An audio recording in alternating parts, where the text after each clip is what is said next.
ನಾನು ಹಳ್ಳಿಗಾಡಿನಿಂದ ಬಂದಂಥವನು.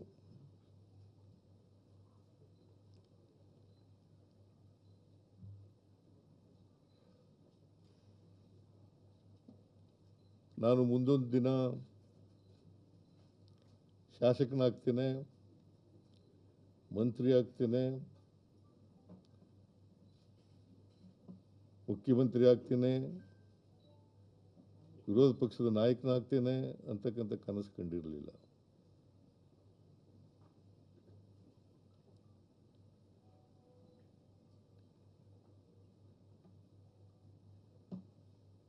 ನಾನು ರಾಜಕಾರಣಕ್ಕೆ ಬಂದದ್ದು ಆಕಸ್ಮಿಕ.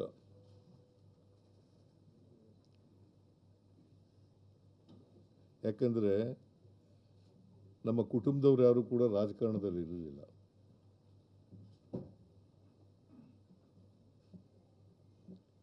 ನಮ್ಮ ತಂದೆ ತಾಯಿಗಳಾಗಲಿ ಅಥವಾ ಇನ್ಯಾರೇ ನಮ್ಮ ಕುಟುಂಬಕ್ಕೆ ಸಂಬಂಧಪಟ್ಟಂಥವ್ರು ಯಾರೂ ಕೂಡ ರಾಜಕಾರಣದಲ್ಲಿ ಇರಲಿಲ್ಲ.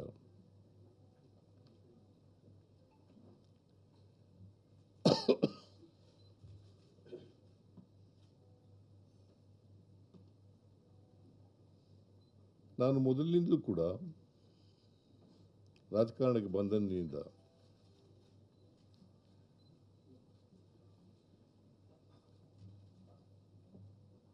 ಬುದ್ಧ, ಬಸವ, ಬಾಬಾ ಸಾಹೇಬ್ ಅಂಬೇಡ್ಕರ್, ಗಾಂಧೀಜಿ,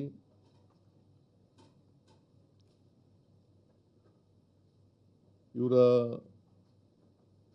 ತತ್ವಾದರ್ಶಗಳಲ್ಲಿ ನಂಬಿಕೆ ಇಟ್ಕೊಂಡಿದ್ದಂಥವನು.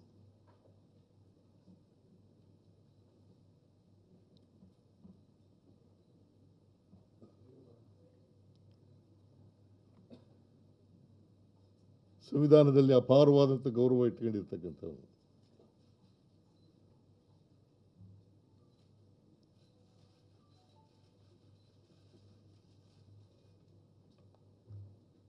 ಎಲ್ಲ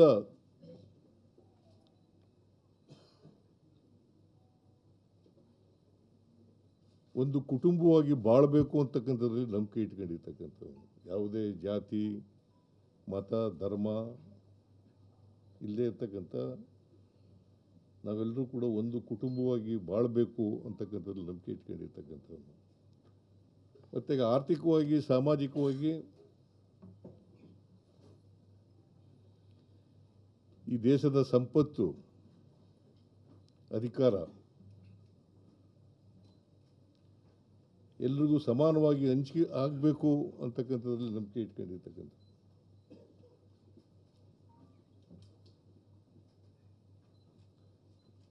ಅದಕ್ಕಾಗಿಯೇ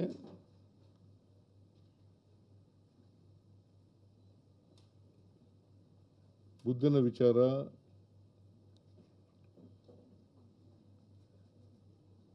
ಬಸವಣ್ಣವರ ವಿಚಾರ, ಗಾಂಧೀಜಿಯವರ ವಿಚಾರ, ಬಾಬಾ ಸಾಹೇಬ್ ಅಂಬೇಡ್ಕರ್ ಅವರ ವಿಚಾರ,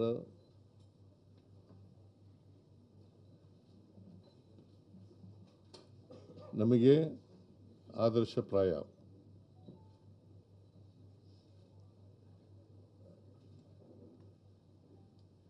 ಇಡೀ ಸಮಾಜ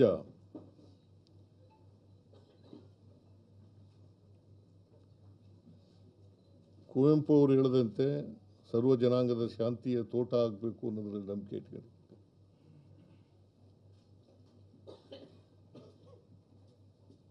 ಇಡೀ ಸಮಾಜ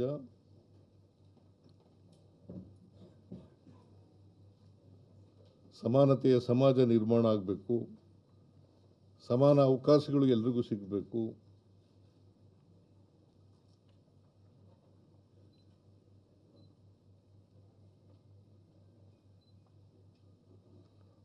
ಸಮಾನ ಅವಕಾಶಗಳು ಇಲ್ಲದೇ ಇರೋದ್ರಿಂದಲೇ ನಮ್ಮ ಸಮಾಜದಲ್ಲಿ ನಾವು ಅಸಮಾನತೆಯನ್ನು ನೋಡಲಿಕ್ಕೆ ಸಾಧ್ಯ ಆಗಿರ್ತಕ್ಕಂಥದ್ದು.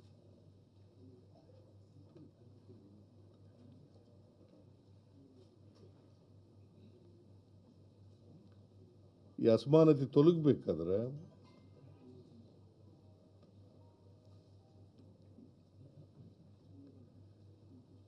ಎಲ್ಲರಿಗೂ ಸಮಾನತೆಯ ಅವಕಾಶ ಸಿಕ್ಕಲೇಬೇಕು. ಅದಕ್ಕಾಗಿ ನಮ್ಮ ಮೊದಲನೇ ಅವಧಿನಲ್ಲಿದ್ದಂಥ ಸರ್ಕಾರ 2013ರಿಂದ 18, 2023ರಿಂದ ಇಲ್ಲಿವರೆಗೆ ಇರ್ತಕ್ಕಂಥ ಸರ್ಕಾರ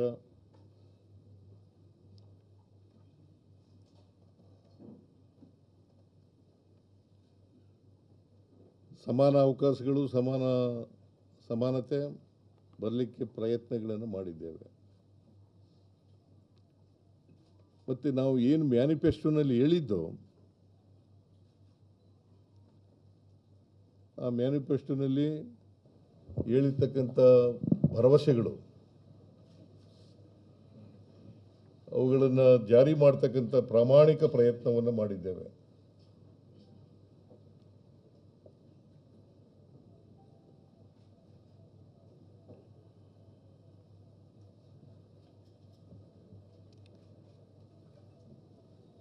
ಎರಡು 2013ರಿಂದ 18ರವರೆಗೆ ನಮ್ಮ ಮ್ಯಾನಿಫೆಸ್ಟೋ ಮೂಲಕ 165 ಭರವಸೆಗಳನ್ನು ಕೊಟ್ಟಿದ್ದೇವೆ.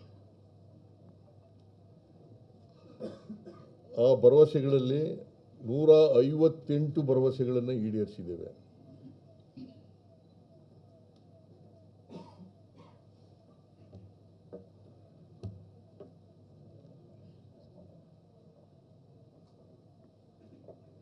ಆಮೇಲೆ 2023ರ ಮ್ಯಾನಿಫೆಸ್ಟೋ ಮೂಲಕ ಡಾಕ್ಟರ್ ಪರಮೇಶ್ವರ್ ಅಧ್ಯಕ್ಷರಾಗಿದ್ದರು, ಮ್ಯಾನಿಫೆಸ್ಟೋ ಕಮಿಟಿ ಅಧ್ಯಕ್ಷರಾಗಿದ್ದರು.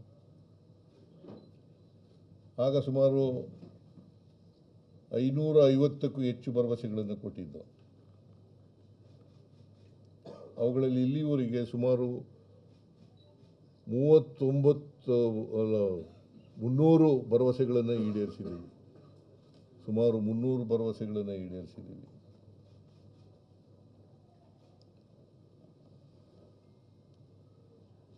ಇದ್ರ ಜೊತೆಗೆ 5 ಗ್ಯಾರಂಟಿ ಯೋಜನೆಗಳನ್ನು ಕೂಡ ಘೋಷಣೆ ಮಾಡಿದ್ದು.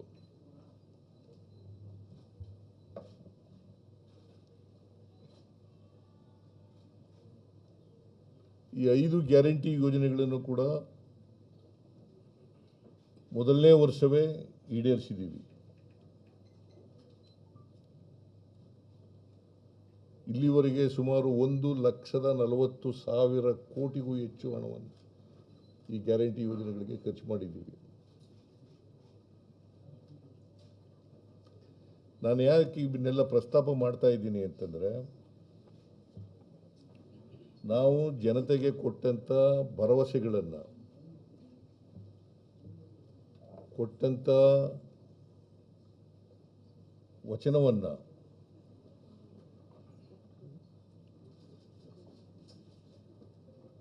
ಈಡೇರಿಸ್ತಕ್ಕಂಥ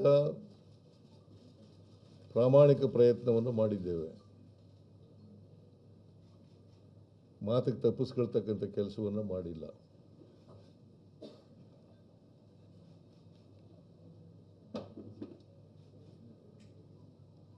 ಇದು ನನಗೆ ಮತ್ತು ನಮ್ಮ ಪಕ್ಷಕ್ಕೆ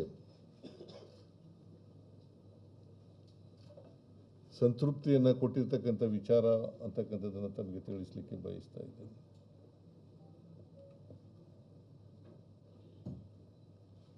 ನಮ್ಮ ಮೇಲೆ ಅಪಪ್ರಚಾರ ಮಾಡಿದ್ರು ವಿರೋಧ ಪಕ್ಷದವರು. including none other than Prime Minister of the country.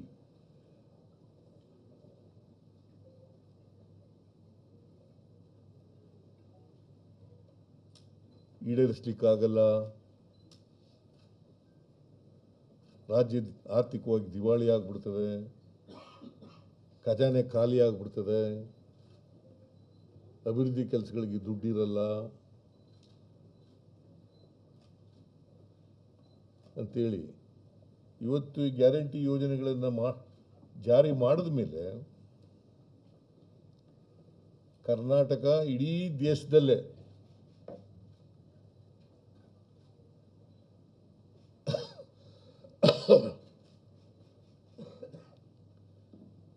ತಲಾ ಆದಾಯದಲ್ಲಿ ನಂಬರ್ 1 ಸ್ಥಾನದಲ್ಲಿದ್ದೇವೆ.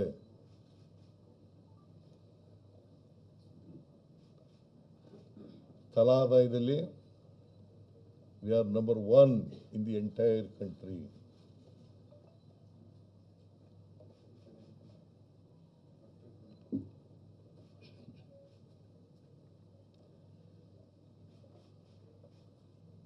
GST collection ನಲ್ಲಿ we are number 2 in the entire country. Maharashtra is number 1. Karnataka is number 2. ನಾನು ಹಳ್ಳಿಗಾಡಿನಿಂದ ಬಂದಂಥವನು.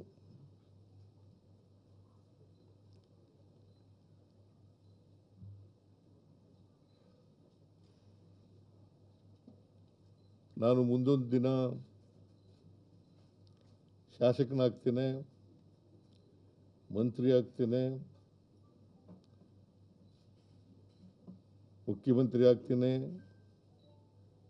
ವಿರೋಧ ಪಕ್ಷದ ನಾಯಕನಾಗ್ತೇನೆ ಅಂತಕ್ಕಂಥ ಕನಸು ಕಂಡಿರಲಿಲ್ಲ.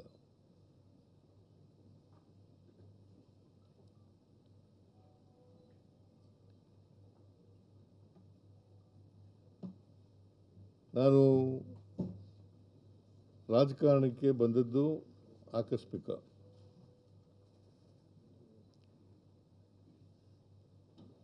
ಯಾಕಂದರೆ ನಮ್ಮ ಕುಟುಂಬದವರು ಯಾರು ಕೂಡ ರಾಜಕಾರಣದಲ್ಲಿ ಇರಲಿಲ್ಲ.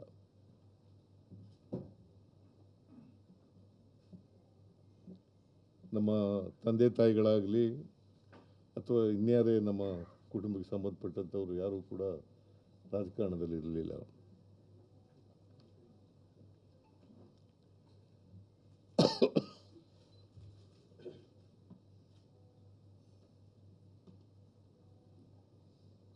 ನಾನು ಮೊದಲಿನಿಂದಲೂ ಕೂಡ ರಾಜಕಾರಣಕ್ಕೆ ಬಂದಂದಿನಿಂದ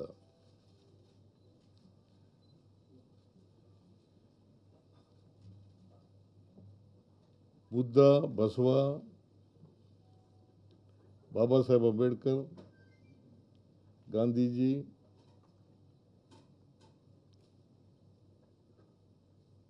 ಇವರ ತತ್ವಾದರ್ಶಗಳಲ್ಲಿ ನಂಬಿಕೆ ಇಟ್ಕೊಂಡಿದ್ದಂಥವನು.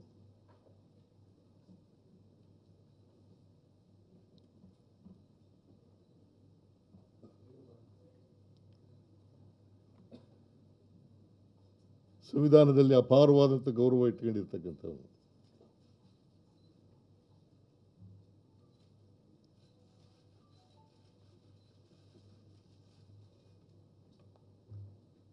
ಎಲ್ಲ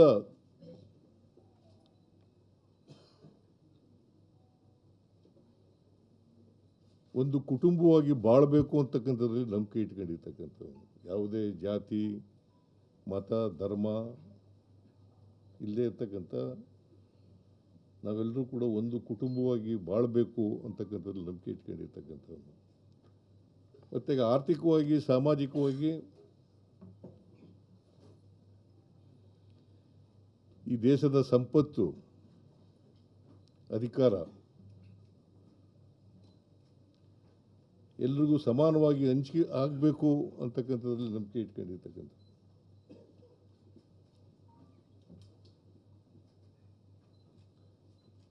ಅದಕ್ಕಾಗಿಯೇ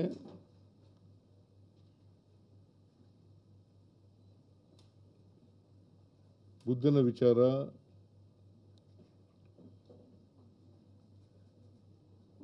ಬಸವಣ್ಣವರ ವಿಚಾರ, ಗಾಂಧೀಜಿಯವರ ವಿಚಾರ, ಬಾಬಾ ಸಾಹೇಬ್ ಅಂಬೇಡ್ಕರ್ ಅವರ ವಿಚಾರ,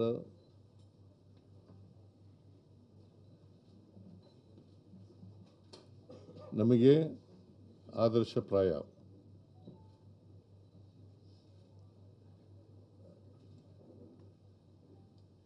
ಇಡೀ ಸಮಾಜ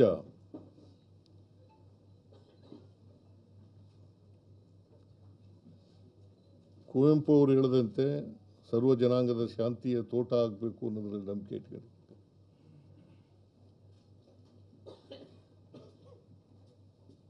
ಇಡೀ ಸಮಾಜ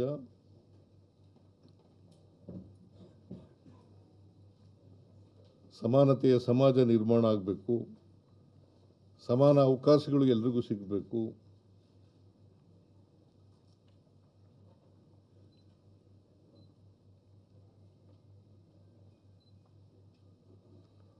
ಸಮಾನ ಅವಕಾಶಗಳು ಇಲ್ಲದೇ ಇರೋದ್ರಿಂದಲೇ ನಮ್ಮ ಸಮಾಜದಲ್ಲಿ ನಾವು ಅಸಮಾನತೆಯನ್ನು ನೋಡಲಿಕ್ಕೆ ಸಾಧ್ಯ ಆಗಿರ್ತಕ್ಕಂಥದ್ದು.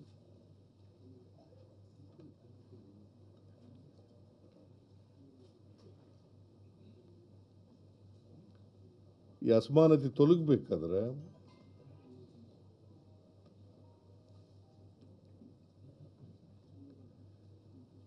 ಎಲ್ಲರಿಗೂ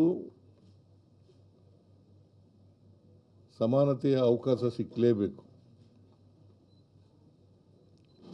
ಅದಕ್ಕಾಗಿ ನಮ್ಮ ಮೊದಲನೇ ಅವಧಿನಲ್ಲಿದ್ದಂಥ ಸರ್ಕಾರ 2013ರಿಂದ 18,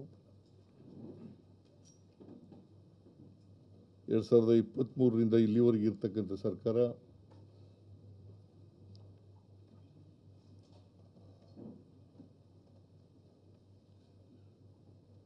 ಸಮಾನ ಅವಕಾಶಗಳು, ಸಮಾನತೆ ಬರಲಿಕ್ಕೆ ಪ್ರಯತ್ನಗಳನ್ನು ಮಾಡಿದ್ದೇವೆ. ಮತ್ತು ನಾವು ಏನು ಮ್ಯಾನಿಫೆಸ್ಟೋನಲ್ಲಿ ಹೇಳಿದ್ದೋ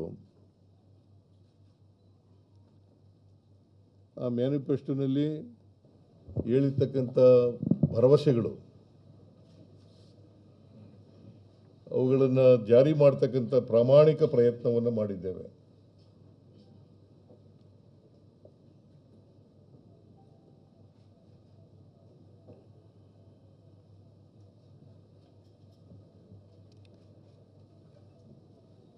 ಎರಡು 2013ರಿಂದ 18ರವರೆಗೆ ನಮ್ಮ ಮ್ಯಾನಿಫೆಸ್ಟೋ ಮೂಲಕ 165 ಭರವಸೆಗಳನ್ನು ಕೊಟ್ಟಿದ್ದೆ.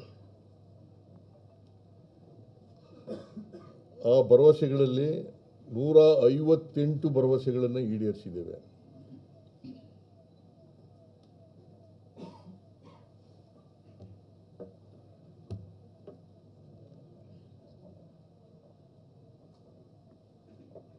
ಆಮೇಲೆ 2023ರ ಮ್ಯಾನಿಫೆಸ್ಟೋ ಮೂಲಕ ಡಾಕ್ಟರ್ ಪರಮೇಶ್ವರ್ ಅಧ್ಯಕ್ಷರಾಗಿದ್ದರು, ಮ್ಯಾನಿಫೆಸ್ಟೋ ಕಮಿಟಿ ಅಧ್ಯಕ್ಷರಾಗಿದ್ದರು.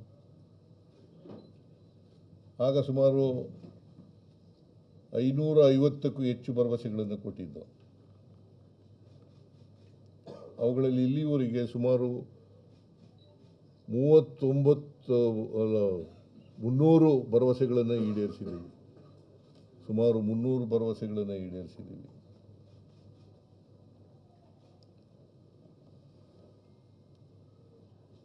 ಇದ್ರ ಜೊತೆಗೆ 5 ಗ್ಯಾರಂಟಿ ಯೋಜನೆಗಳನ್ನು ಕೂಡ ಘೋಷಣೆ ಮಾಡಿದ್ದು.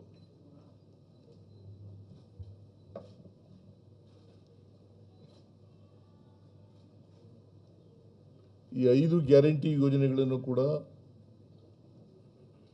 ಮೊದಲನೇ ವರ್ಷವೇ ಈಡೇರಿಸಿದ್ದೀವಿ. ಇಲ್ಲಿವರೆಗೆ ಸುಮಾರು 1,40,000 ಕೋಟಿಗೂ ಹೆಚ್ಚು ಹಣವನ್ನು ಈ ಗ್ಯಾರಂಟಿ ಯೋಜನೆಗಳಿಗೆ ಖರ್ಚು ಮಾಡಿದ್ದೀವಿ. ನಾನು ಯಾಕೆ ಇವನ್ನೆಲ್ಲ ಪ್ರಸ್ತಾಪ ಮಾಡ್ತಾ ಇದ್ದೀನಿ ಅಂತಂದರೆ, ನಾವು ಜನತೆಗೆ ಕೊಟ್ಟಂಥ ಭರವಸೆಗಳನ್ನು, ಕೊಟ್ಟಂಥ ವಚನವನ್ನು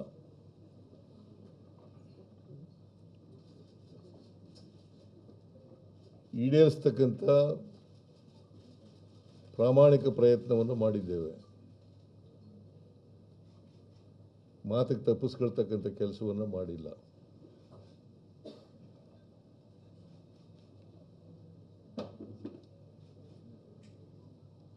ಇದು ನನಗೆ ಮತ್ತು ನಮ್ಮ ಪಕ್ಷಕ್ಕೆ ಸಂತೃಪ್ತಿಯನ್ನು ಕೊಟ್ಟಿರ್ತಕ್ಕಂಥ ವಿಚಾರ ಅಂತಕ್ಕಂಥದ್ದನ್ನು ತಮಗೆ ತಿಳಿಸಲಿಕ್ಕೆ ಬಯಸ್ತಾ ಇದ್ದೇನೆ.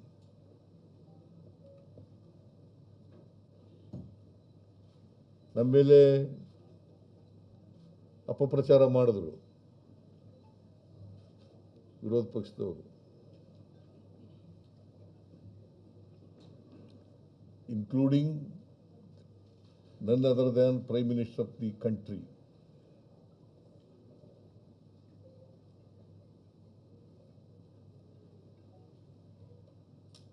ಈಡೇರಿಸಲಿಕ್ಕಾಗಲ್ಲ, ರಾಜ್ಯ ಆರ್ಥಿಕವಾಗಿ ದಿವಾಳಿ ಆಗ್ಬಿಡ್ತದೆ, ಖಜಾನೆ ಖಾಲಿ ಆಗ್ಬಿಡ್ತದೆ, ಅಭಿವೃದ್ಧಿ ಕೆಲಸಗಳಿಗೆ ದುಡ್ಡಿರಲ್ಲ ಅಂತೇಳಿ ಇವತ್ತು ಈ ಗ್ಯಾರಂಟಿ ಯೋಜನೆಗಳನ್ನು ಜಾರಿ ಮಾಡಿದ ಮೇಲೆ ಕರ್ನಾಟಕ ಇಡೀ ದೇಶದಲ್ಲೇ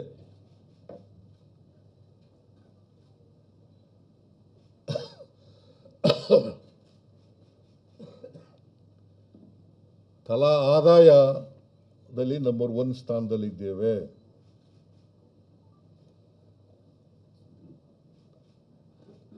ತಲಾ ಆದಾಯದಲ್ಲಿ we are number 1 in the entire country.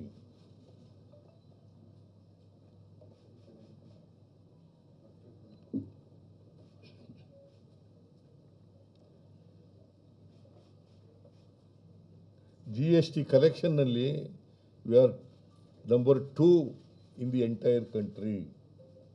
Maharashtra is number 1. Karnataka is number 2. ನಾನು ಅಸೆಂಬ್ಲಿದಲ್ಲೂ ಕೂಡ ಹೇಳಿದ್ದೀನಿ, ಬಜೆಟ್ ಮೇಲೆ ಉತ್ತರ ಕೊಡುವಾಗ ಹೇಳಿದ್ದೀನಿ, ಅಸೆಂಬ್ಲಿದಲ್ಲೇ ಹೇಳಿದ್ದೀನಿ ಉತ್ತರ ಕೊಡುವಾಗ. GSDP ಫಿಸ್ಕಲ್ ರೆಸ್ಪಾನ್ಸಿಬಿಲಿಟಿ ಆ್ಯಕ್ಟು 2002ರಲ್ಲಿ ಪಾಸ್ ಆಯಿತು, ಅವತ್ತಿನಿಂದ ಜಾರಿನಲ್ಲಿದೆ. 2002ನೇ ಇಸ್ವಿ SM ಕೃಷ್ಣ ಅವರು ಮುಖ್ಯಮಂತ್ರಿ ಆಗಿದ್ದಾಗ.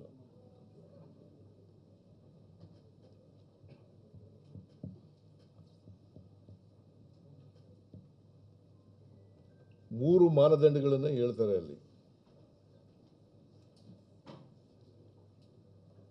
ಒಂದು ಫಿಸ್ಕಲ್ ಡಿಫಿಸಿಟ್ 3% ಒಳಗಡೆ ಇರಬೇಕು. ಒಂದು ರಾಜ್ಯದ ಆರ್ಥಿಕ ಪರಿಸ್ಥಿತಿ ಸದೃಢವಾಗಿದೆ ಅಂತ ಗೊತ್ತಾಗಬೇಕಾದ್ರೆ 3 ಮಾನದಂಡಗಳನ್ನು ಹೇಳ್ತದೆ. Fiscal responsibility act 2002.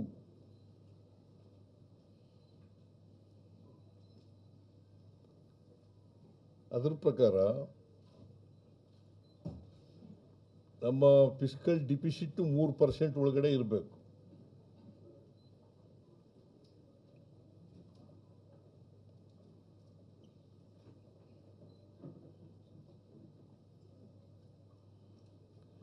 ನಮ್ಮದು 3% ಒಳಗಡೆನೇ ಇದೆ. ಕರ್ನಾಟಕದ ಫಿಸ್ಕಲ್ ಡಿಫಿಸಿಟ್ 3% ಒಳಗಡೆ ಇದೆ.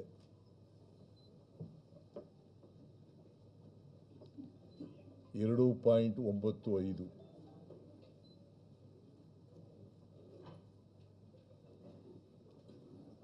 ಆಮೇಲೆ ಸಾಲ ನಮ್ಮ GSDPಯ 25% ಒಳಗಡೆನೇ ಇರಬೇಕು. ಕರ್ನಾಟಕದ GSDP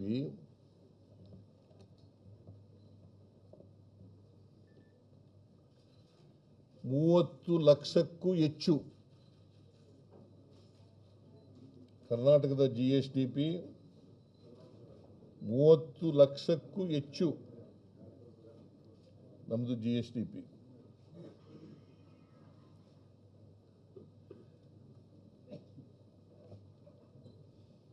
ಕರ್ನಾಟಕದ ಸಾಲ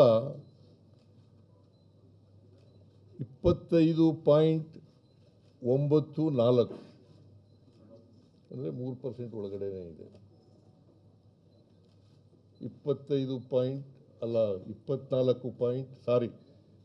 ಅಂತ ಬರ್ಕೋಬೇಡಿ, 24.94 25% ಒಳಗಡೆ ಇರಬೇಕು.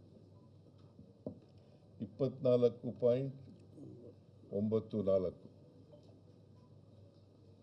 ಆಮೇಲೆ ಇನ್ನೊಂದು ಏನು ಹೇಳ್ತದೆ ಮಾನದಂಡ ಅಂತಂದರೆ, ರೆವಿನ್ಯೂ ಸರ್ಪ್ಲಸ್ ಇರಬೇಕು.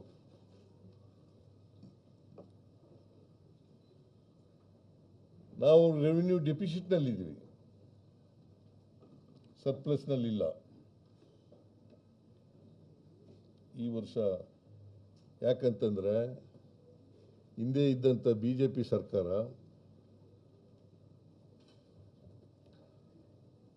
ಆರ್ಥಿಕವಾಗಿ ಹಾಳು ಮಾಡಿಟ್ಟಿತ್ತು.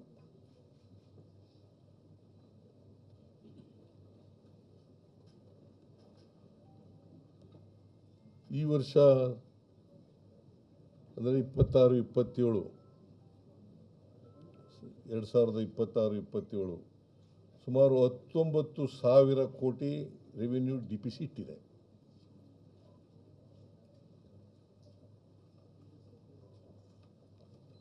ಅದು ಯಾಕೆ ಡಿಫಿಸಿಟ್ ಆಯಿತು ಅಂತಂದರೆ 15ನೇ ಹಣಕಾಸಿನ ಆಯೋಗ ನಮಗೆ ಕೊಡಬೇಕಾಗಿದ್ದಂಥ ಹಣವನ್ನು ಕೊಡಲಿಲ್ಲ.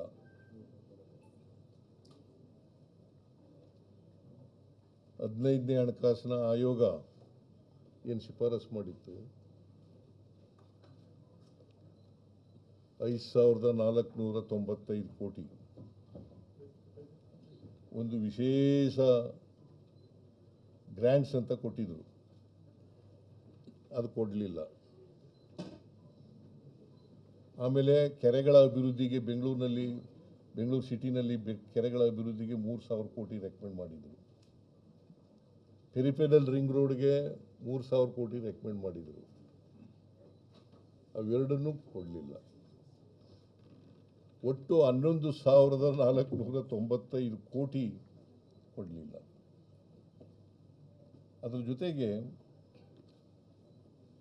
ಅಪ್ಪರ್ ಭದ್ರಾಕ್ಕೆ ಬಜೆಟ್ನಲ್ಲಿ ಹೇಳಿದ್ದದು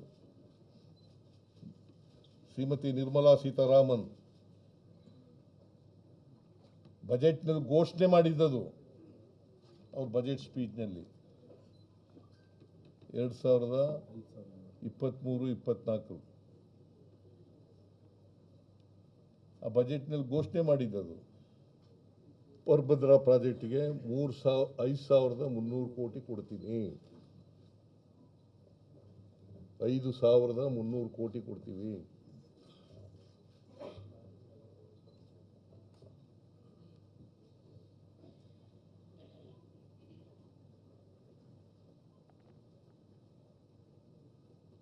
ಆಮೇಲೆ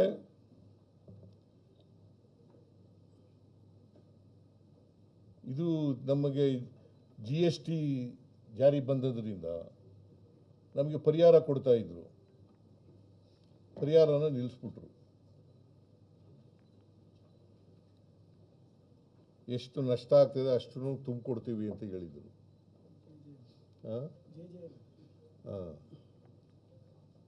ಆಮೇಲೆ JJM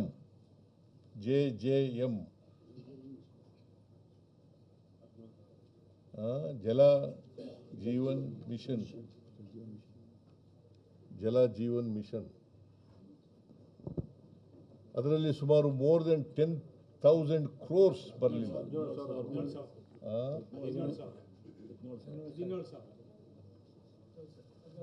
17,000 ಕೋಟಿ. ಅದಕ್ಕೆ ನಾನು ಕರೆಕ್ಟಾಗಿ ಗೊತ್ತಿಲ್ಲದೆ ಇರೋದ್ರಿಂದ ಮೋರ್ ದೆನ್ 10,000 crores ಅಂತ ಹೇಳಿದ್ದು, ಅದು ಬರಲಿಲ್ಲ. ಆಮೇಲೆ ನರೇಗಾ ಸ್ಟಾಪ್ ಮಾಡಿಬಿಟ್ರು. ನಾವೇ ವರ್ಷದ್ದು ಹಣನೂ ಕೂಡ ಕೊಡಲಿಲ್ಲ.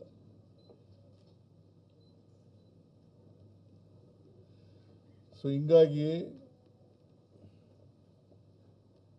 ನಮ್ಮ ಬಜೆಟ್ ರೆವಿನ್ಯೂ ಡಿಫಿಸಿಟ್ ಆಗಲಿಕ್ಕೆ ಕಾರಣ ಆಯಿತು. ಅದರ್ವೈಸ್ ನಾವು ಸರ್ಪ್ಲಸ್ನಲ್ಲೇ ಇರ್ತಿದ್ದೆವು.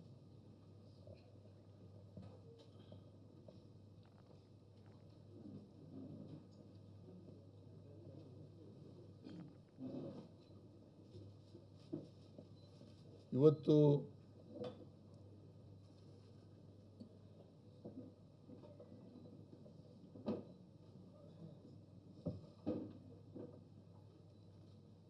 ಗ್ಯಾರಂಟಿ ಯೋಜನೆಗಳನ್ನು ಜಾರಿ ಕೊಟ್ಟದ್ರಿಂದ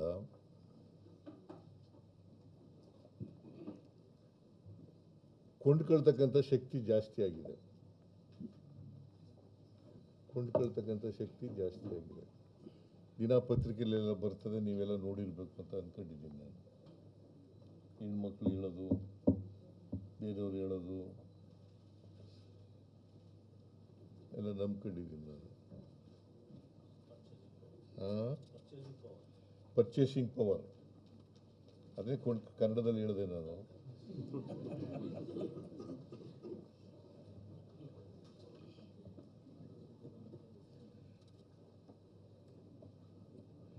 ನಾನು ಯಾವತ್ತೂ ಕೂಡ ಅಧಿಕಾರದ ಹಿಂದೆ, ಹಣದ ಹಿಂದೆ ಓದವನಲ್ಲ. ಆಸ್ತಿ ಪಾಸ್ತಿ ಮಾಡ್ಕೋಬೇಕು ಅಂತಲೂ ಕೂಡ ಯೋಚನೆ ಮಾಡಿರಲಿಲ್ಲ.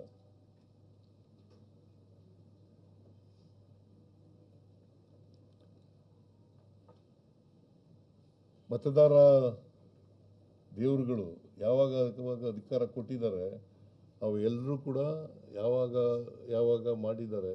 ನಾನು 83ರಲ್ಲಿ ಶಾಸಕನಾದವನು, 78ರಲ್ಲಿ ತಾಲೂಕಾ ಬೋರ್ಡ್ ಮೆಂಬರ್ ಆದವನು, 1978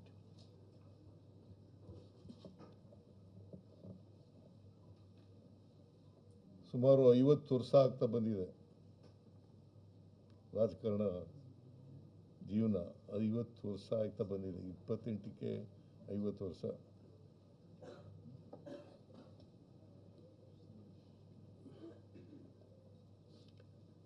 ನನ್ನ ರಾಜಕೀಯ ಜೀವನ ತೆರೆದ ಪುಸ್ತಕ.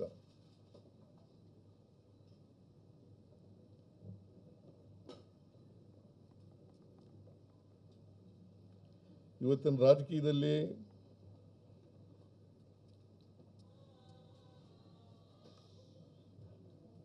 ಜನಶಕ್ತಿ ಇರೋರು ಮಾತ್ರ ರಾಜಕೀಯ ಉಳ್ಕೊಳ್ಳಲಿಕ್ಕೆ ಸಾಧ್ಯ.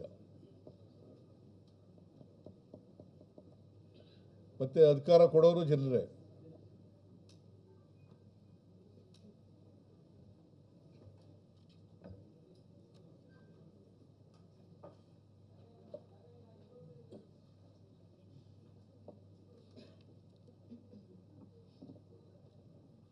ಅದರಿಂದ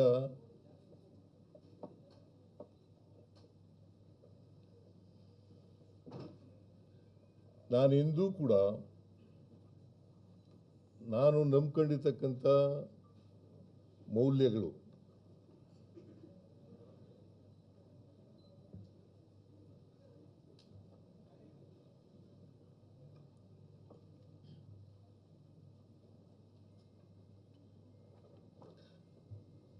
ಅವುಗಳ ಜೊತೆ ರಾಜಿ ಮಾಡ್ಕೊಂಡಿಲ್ಲ.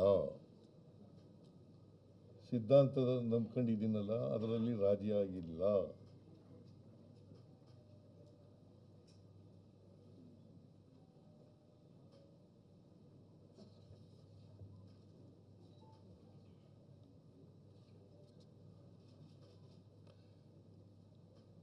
ಪ್ರತಿಯೊಬ್ಬ ಮನುಷ್ಯನಿಗೂ ಕೂಡ,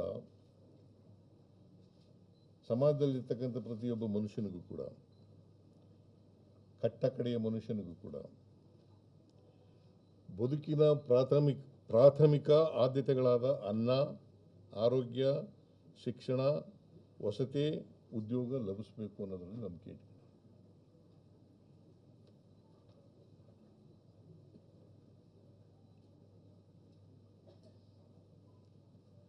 ಅದಕ್ಕೋಸ್ಕರನೇ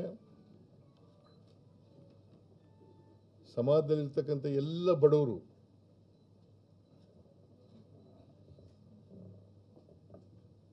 ಅವ್ರಿಗೆಲ್ರಿಗೂ ಕೂಡ ಅನ್ನ, ಗೃಹಲಕ್ಷ್ಮಿ ಮೂಲಕ 2,000 ರೂಪಾಯಿ ಕೊಡೋದು, ಎಲ್ಲ ಜಾತಿಯವರು, ಎಲ್ಲ ಧರ್ಮದವರು. ಆಮೇಲೆ ಗೃಹ ಜ್ಯೋತಿ ಮೂಲಕ ಎಲ್ಲ 1,64,00,000 ಕುಟುಂಬಗಳಿಗೆ ಗೃಹ ಜ್ಯೋತಿ ಕೊಡ್ತಾ ಇದ್ದೀವಿ. 1,64,00,000.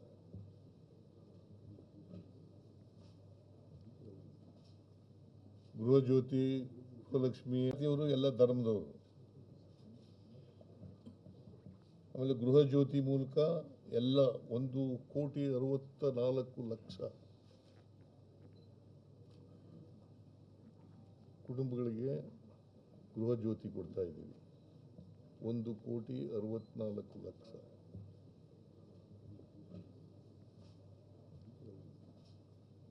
ಗೃಹಜ್ಯೋತಿ, ಗೃಹಲಕ್ಷ್ಮಿ, ಅನ್ನಭಾಗ್ಯ, ಯುವ ನಿಧಿ, ಶಕ್ತಿ ಯೋಜನೆ. ನಮ್ಮ ಸರ್ಕಾರಿ ಬಸ್ಗಳಲ್ಲಿ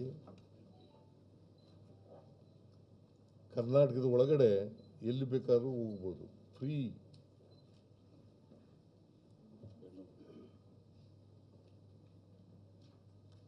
ಆಮೇಲೆ ರಾಜ್ಯದಲ್ಲಿ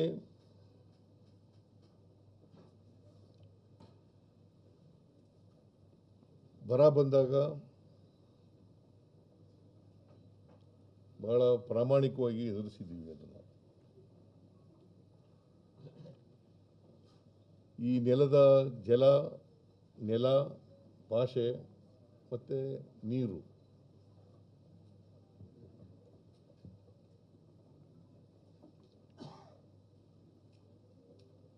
ಜಲ, ನೆಲ, ಭಾಷೆ ಇದರಲ್ಲಿ ಯಾವತ್ತೂ ಕೂಡ ರಾಜಿ ಆಗಿಲ್ಲ, ಬಿಟ್ಕೊಡ್ತಕ್ಕಂಥ ಪ್ರಶ್ನೆನೇ ಇಲ್ಲ.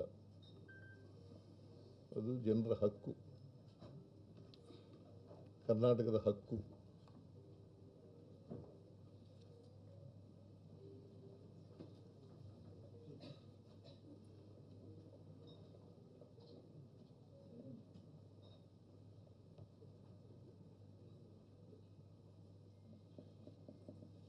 ಈ 8 ವರ್ಷಗಳು ಮುಖ್ಯಮಂತ್ರಿಯಾಗಿ ನಾನು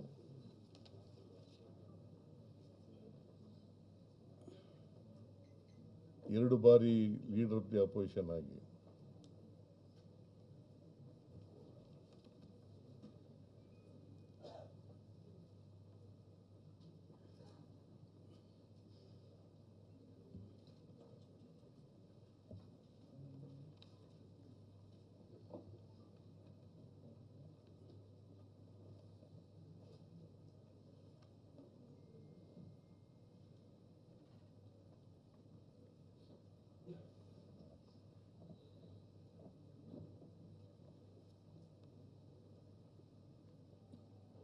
ಎರಡು ವರ್ಷ ಮುಖ್ಯಮಂತ್ರಿಯಾಗಿ ಇದನ್ನು ಕಾಂಗ್ರೆಸ್ ಪಕ್ಷ ಒದಗಿಸ್ಕೊಟ್ಟಿತ್ತು ನನಗೆ.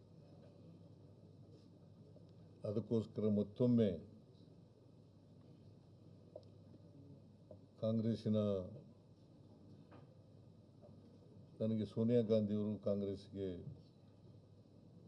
ಬರಮಾಡ್ಕೊಂಡ್ರು. ಇಲ್ಲೇ ಬಂದಿದ್ದರು ಬೆಂಗಳೂರಿನಲ್ಲಿ.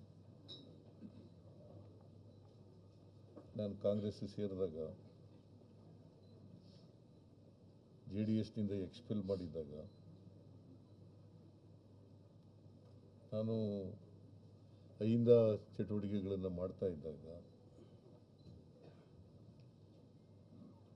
ನಮ್ಮಲ್ಲಿ ಯಾರು ಜನರಲ್ ಸೆಕ್ರೆಟರಿ ಇದ್ದಾರಲ್ಲ, ಅವರಲ್ಲಪ್ಪ, ಮುಸ್ಲಿಂ ಇದರಲ್ಲಿ ಇನ್ನೊಬ್ಬರು ಸತ್ತೋದ್ರಲ್ಲ, ಅಹಮದ್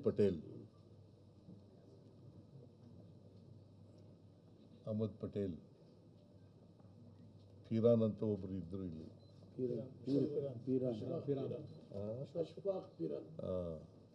ಅವರು ನನಗೆ ಮತ್ತು ಅಹಮದ್ ಪಟೇಲ್ಗೆ ಭೇಟಿ ಮಾಡಿಸಿ, ಆಮೇಲೆ ಸೋನಿಯಾ ಗಾಂಧಿಯವ್ರನ್ನ ಭೇಟಿ ಮಾಡಿ ನಾನು ಕಾಂಗ್ರೆಸ್ ಸೇರೋದಕ್ಕೆ ತೀರ್ಮಾನ ಮಾಡಿದೆ.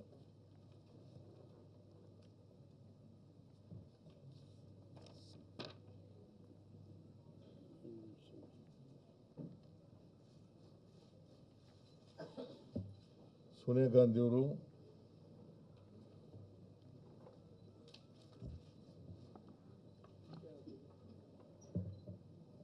ರಾಹುಲ್ ಗಾಂಧಿಯವರು ಅವತ್ತು ನಾನು ಕಾಂಗ್ರೆಸ್ ಸೇರಿದಾಗ ಮಲ್ಲಿಕಾರ್ಜುನ್ ಖರ್ಗೆಯವರು ಸ್ಟೇಟ್ ಪ್ರೆಸಿಡೆಂಟ್ ಆಗಿದ್ದರು.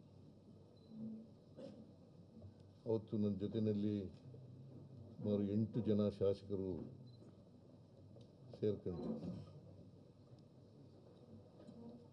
ಕಾಂಗ್ರೆಸ್ ಸೇರ್ಕೊಂಡ್ರು. ಅವ್ರಲ್ಲಿ ಕೆಲವರು ಸತ್ತೋಗಿದ್ದಾರೆ. ಮಂಚನಹಳ್ಳಿ ಮಾದೇವನ್ ಅವರು ಸತ್ತೋಗಿದ್ದಾರೆ, ಕೃಷ್ಣಮೂರ್ತಿ ಸತ್ತೋಗಿದ್ದಾರೆ, ತಡೂರು ಕೃಷ್ಣಮೂರ್ತಿ, HY ಮೇಟಿ ಅವರು ಸತ್ತೋಗಿದ್ದಾರೆ.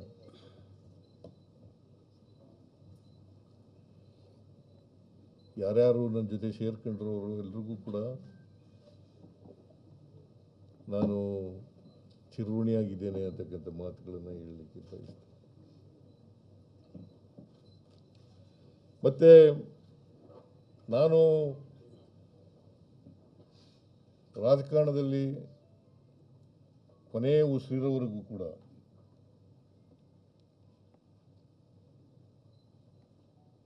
ಕೋಮುವಾದಿ ಶಕ್ತಿಗಳ ವಿರುದ್ಧ ಹೋರಾಟ ಮಾಡ್ತೇನೆ.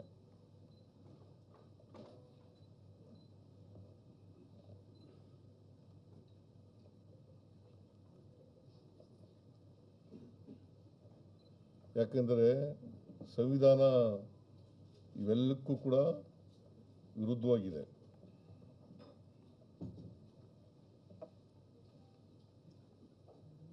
ನಾವು ಸಂವಿಧಾನದಲ್ಲಿ ನಂಬಿಕೆ ಇಟ್ಕೊಂಡಿರ್ತಕ್ಕಂಥವ್ರು. ಒಂದು ವೇಳೆ ಸಂವಿಧಾನ ಇಲ್ಲದೆ ಹೋಗಿದ್ರೆ ನಾನು ವಿದ್ಯಾವಂತನೂ ಆಗ್ತಿರ್ಲಿಲ್ಲ, ಶಾಸಕನೂ ಆಗ್ತಿರ್ಲಿಲ್ಲ, ಮಂತ್ರಿನೂ ಆಗ್ತಿರ್ಲಿಲ್ಲ, ಮುಖ್ಯಮಂತ್ರಿನೂ ಆಗ್ತಿರ್ಲಿಲ್ಲ, ಡೆಪ್ಟಿ ಚೀಫ್ ಮಿನಿಸ್ಟರ್ ಆಗ್ತಿರ್ಲಿಲ್ಲ. ಸಂವಿಧಾನದಿಂದಲೇ ಆಗಿರೋದು. ಬಾಬಾ ಸಾಹೇಬ್ ಅಂಬೇಡ್ಕರ್ ಅವರು ಕೊಟ್ಟಿರ್ತಕ್ಕಂಥ ಸಂವಿಧಾನ. ಇಲ್ಲೇ ಹೋದರೆ ಕುರಿ ಮೇಯಿಸ್ಬೇಕೋ ಅಥವಾ ಹೊಲ ಉಳ್ಬೇಕೋ ಇದನ್ನು ಮಾಡ್ಕೊಂಡಿರ್ತಿದ್ದೆ ನಾನು. ಯಾಕೆಂದರೆ ನಮ್ಮ ತಂದೆ ತಾಯಿಗಳು ಅವಿದ್ಯಾವಂತರು.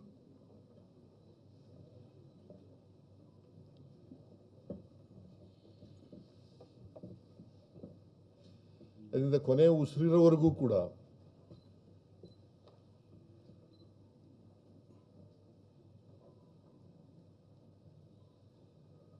ಸಂವಿಧಾನಕ್ಕೆ ಯಾರೇ ಧಕ್ಕೆ ತಂದರೂ ಕೂಡ ಅದರ ವಿರುದ್ಧ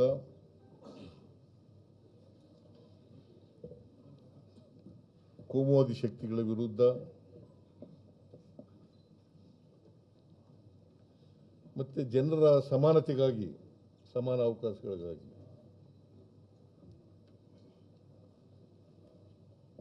ಹೋರಾಟ ಮಾಡ್ತೇನೆ ಅಂತಕ್ಕಂಥ ಮಾತುಗಳನ್ನು ಈ ರಾಜ್ಯದ ಜನತೆಗೆ ವಿನಮ್ರವಾಗಿ ಹೇಳಲಿಕ್ಕೆ ಬಯಸ್ತೇನೆ.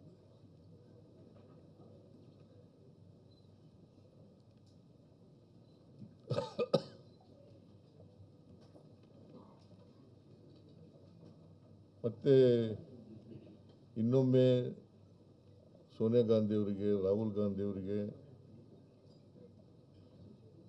ಮತ್ತು ನಮ್ಮ ಪಕ್ಷಕ್ಕೆ, ನಮ್ಮ ಎಲ್ಲ ಲಕ್ಷಾಂತರ ಕಾರ್ಯಕರ್ತರಿದ್ದಾರೆ ಕಾಂಗ್ರೆಸ್ ಪಕ್ಷಕ್ಕೆ, ಅವ್ರಿಗೆಲ್ಲರಿಗೂ ಕೂಡ ಧನ್ಯವಾದಗಳನ್ನು ಹೇಳಿ ಇವತ್ತು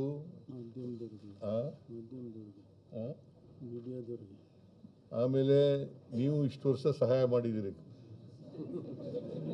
ಸಹಕಾರ ಕೊಟ್ಟಿದ್ದೀರಿ. ಯಾಕೆ ನಗ್ತಾ ಇದ್ದೀರಿ? ಯಾಕೆ ನಗ್ತಾ ಇರೋದು? ಯಾಕೆ ನೀವು ಸಹಾಯ ಮಾಡಿಲ್ಲ ನನಗೆ?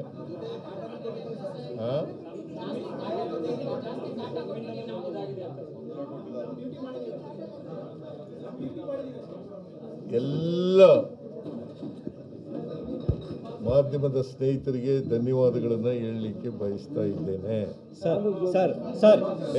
ಕಾಳಮ್ಮ, ನಾ ಇನ್ನೂ ಮುಗಿಸೇ ಇಲ್ಲ.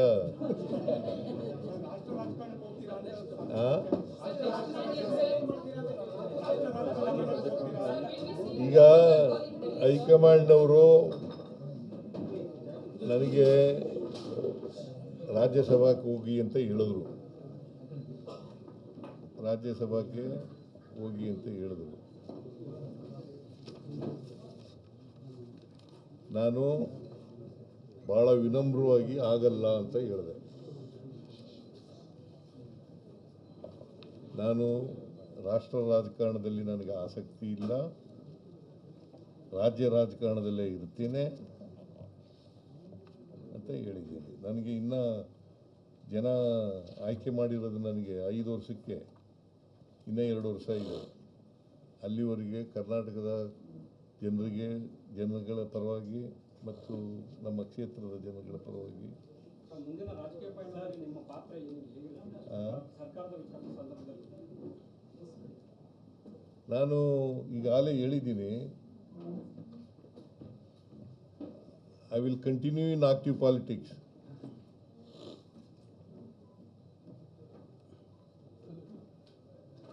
ನಾನು ಕೋಮು ಶಕ್ತಿಗಳ ವಿರುದ್ಧ ಹೋರಾಟ ಮಾಡ್ತೀನಿ ಅಂತ ಹೇಳಿದ್ದೀನಿ. ರಾಜಕೀಯ ಪಾತ್ರ ಅಂದ್ರೆ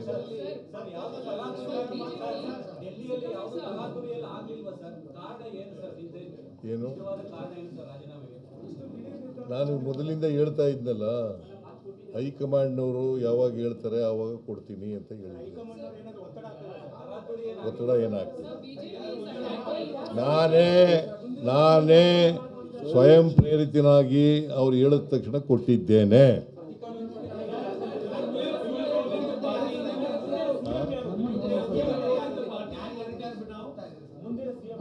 ಒಬ್ಬರು ಕೇಳಿದ್ರೆ ಹೇಳ್ಬೋದು, ಎಲ್ಲ ಒಟ್ಟಿಗೆ ಕೇಳಿದ್ರೆ 4 ಜನ 5 ಜನ ಕೇಳಿದ್ರೆ ಯಾರಿಗೂ ಉತ್ತರ ಕೊಡೋದು? ನೆಕ್ಸ್ಟ್ ಸಿಎಂ ಯಾರು ಸರ್? ಮುಂದಿನ ಮುಖ್ಯಮಂತ್ರಿ?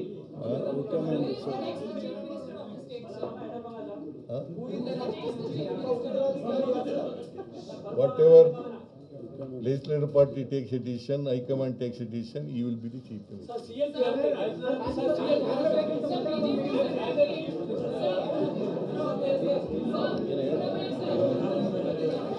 ಆಯ್ತಾಯ್ತು. ಒಂದು ಸ್ವಲ್ಪ ಮುಂದೆ ಬಂದು whatever sir. legislative party takes a decision, Congress legislative party takes a decision, and High Command takes a decision, he will be the chief minister of the state.